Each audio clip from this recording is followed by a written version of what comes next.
c'est que les apprenants... Salut, bienvenue sur Orient Expert. Je suis Gono, conseillère principale d'orientation scolaire, universitaire et professionnelle CPO-SUP. C'est un réel plaisir de vous retrouver une fois de plus pour une vidéo. J'espère que vous allez bien. J'ai reçu des messages sur WhatsApp de la part d'un collègue conseiller d'orientation concernant l'enseignement technique professionnel. Et de ces messages, nous pouvons tirer deux constats et deux préoccupations. Lesquelles? La réponse tout de suite.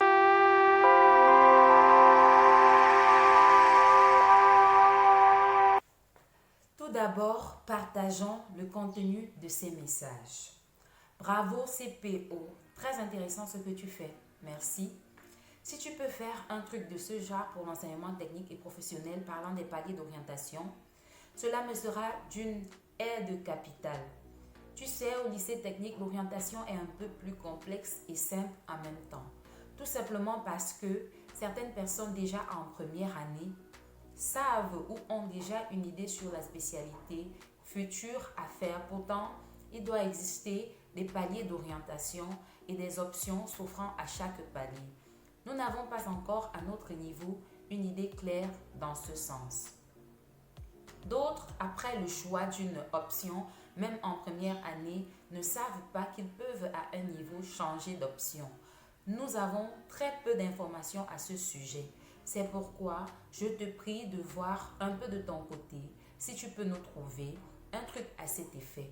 Tu seras surprise si je te disais que ma quête dans ce sens, face à certaines personnes ressources de mon côté, a été vaine.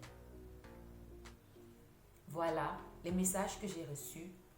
À la lecture de ces messages, le premier constat fait, c'est celui de la rareté de l'information à la disposition du conseiller d'orientation. Pour arriver à orienter les apprenants, à orienter les élèves dans leur choix de filière, dans leur choix de métier, il faut avoir un minimum ou un maximum d'informations. Et ce collègue relève dans son message la difficulté qu'il rencontre dans la recherche des informations.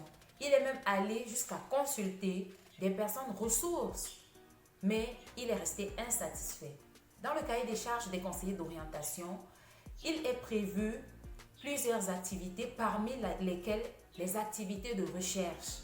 Le conseiller d'orientation est amené à faire des recherches pour informer ses apprenants, pour les accompagner, pour les aider, car nous n'avons pas cette chance, comme dans les autres disciplines, d'avoir à notre disposition des manuels qui nous informent.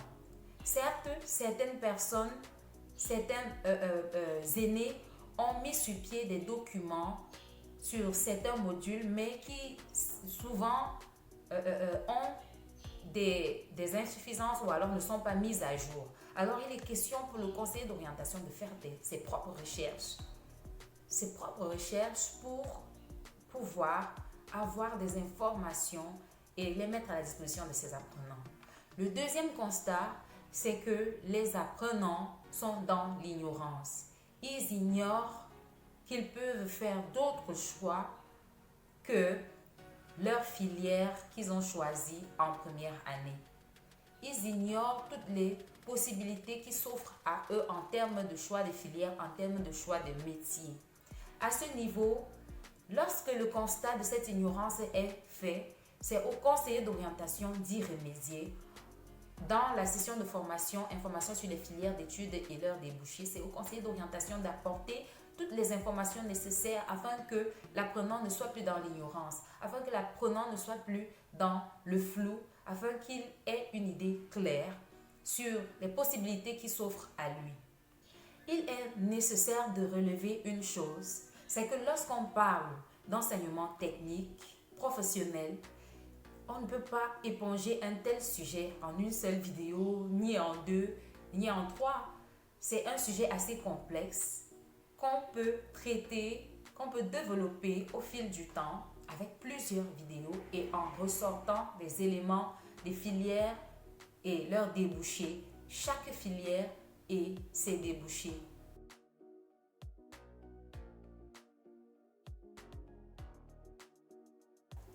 Celui qui veut faire des études d'enseignement technique professionnel a le choix entre deux grandes options. L'enseignement technique commercial d'une part et l'enseignement technique industriel d'autre part. Dans l'enseignement technique industriel, nous avons des sous-branches. Le génie civil, le génie chimique, le génie électrique, le génie mécanique, le génie forestier, l'industrie d'habillement, l'économie sociale et familiale.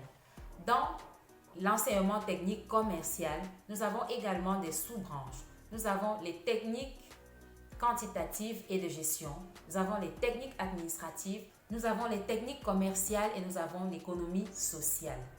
Alors, l'apprenant est appelé donc à faire un choix parmi toutes ces branches. Mais en première année, il aura ce qu'on appelle le tronc commun.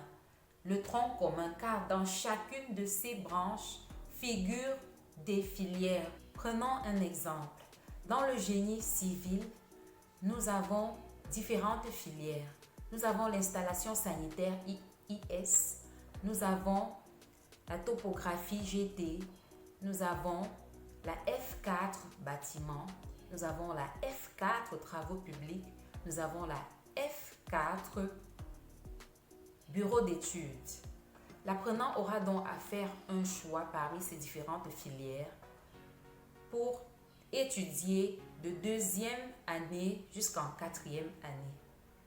En quatrième année, l'apprenant a 4 options. Première option, sortir des études d'enseignement technique et virer dans l'enseignement général, où il ira faire une série C ou alors littéraire, etc. selon ses ambitions professionnelles. L'autre choix qu'il a, c'est de s'auto-employer. C'est de décider de chercher un emploi ou alors de s'auto-employer. L'autre option, c'est de poursuivre dans la filière qu'il a choisie de deuxième en quatrième année. Et le dernier choix, c'est qu'il peut changer de filière pour partir dans une autre spécialité s'il ne se trouve pas, s'il ne se sent pas à l'aise dans celle où il est. Car en seconde, nous sommes dans une deuxième classe qui est à nouveau un tronc commun. C'est une classe d'initiation comme la première année pour permettre à ceux qui viennent de l'enseignement général de trouver les bases, les repères et de pouvoir poursuivre leurs études. Alors, pour ceux qui ne le savaient pas, vous avez également la possibilité de changer de filière à ce niveau-là. Vous n'êtes pas condamné à poursuivre dans votre filière de base, mais vous pouvez également changer de filière et choisir celle qui vous arrange le mieux, celle qui vous convient le mieux. Le quatrième palier d'orientation, c'est la classe de terminale. Vous le savez, la terminale, c'est la classe qui sanctionne avec le baccalauréat la fin des études secondaires.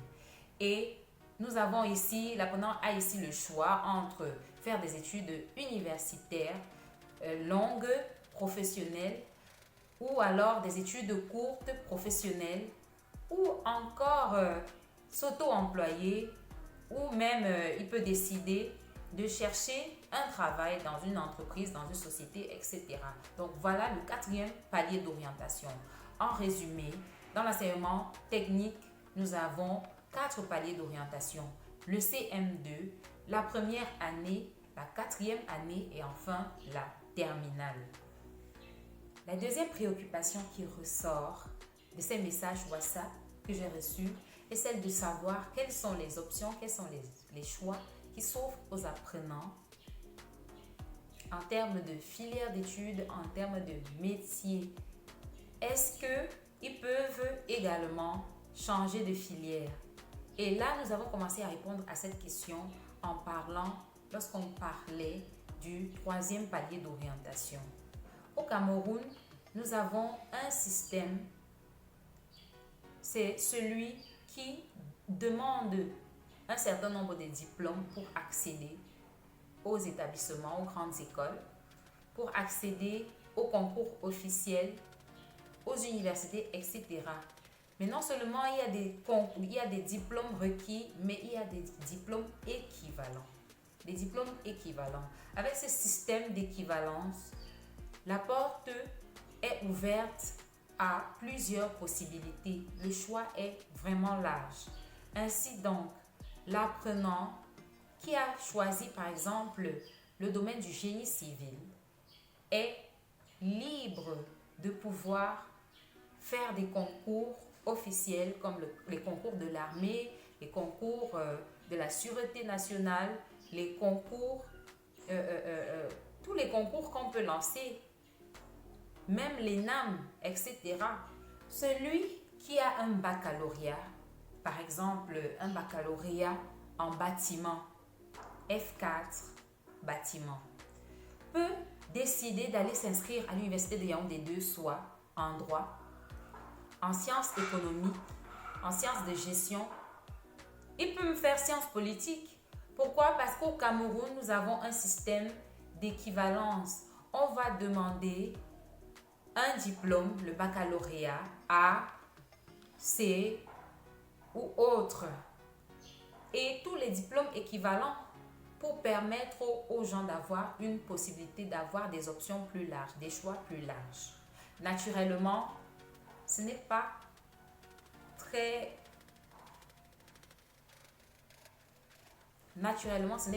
indiqué parce que compte tenu de son background, l'apprenant peut se retrouver un peu perdu, peut même être en train de gâcher en fait tout ce qu'il avait déjà acquis de la première année jusqu'en terminale en allant s'inscrire dans ces filières-là. Mais il n'en demeure pas moins que c'est une option qui est possible. Il n'en demeure pas moins que c'est une option qui est admise, qui est permise, qui est accordée aux apprenants de l'enseignement technique. D'autre part, il y a les concours officiels comme les concours de l'armée, nous avons les concours de la sûreté nationale, nous avons les concours comme l'École nationale d'administration et de magistrature, ENAM, etc., où on peut également postuler, concourir avec son diplôme d'enseignement technique. Également, nous avons d'autres formations. Nous avons des formations à l'université, des BTS, des licences professionnelles qu'on peut faire qui ne sont pas forcément liées à la formation de base qu'on a eue.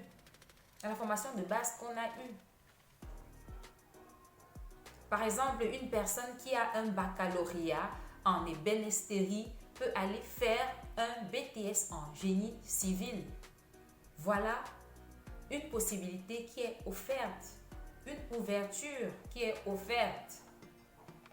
Une personne qui a un baccalauréat en industrie d'habillement peut aller s'inscrire en droit ou en histoire. Mais moi, personnellement, je ne conseillerais pas ce genre de virement, de virage à 180 degrés ou à 360 degrés, je ne sais pas, comme vous voulez.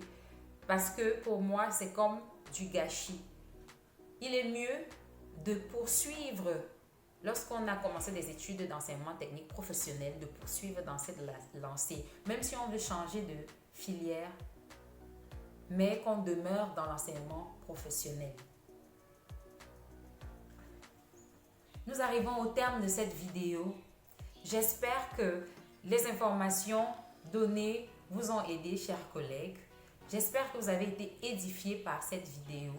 N'hésitez pas à ajouter des compléments d'informations en commentaire. Et n'oubliez pas, abonnez-vous, cliquez sur la cloche pour recevoir des notifications à chaque fois que je vais poster une vidéo. Lâchez-moi des pouces bleus en l'air pour dire que vous aimez la vidéo, que vous la likez et surtout partagez-la, partagez à tous car l'orientation, c'est l'affaire de tous. À plus!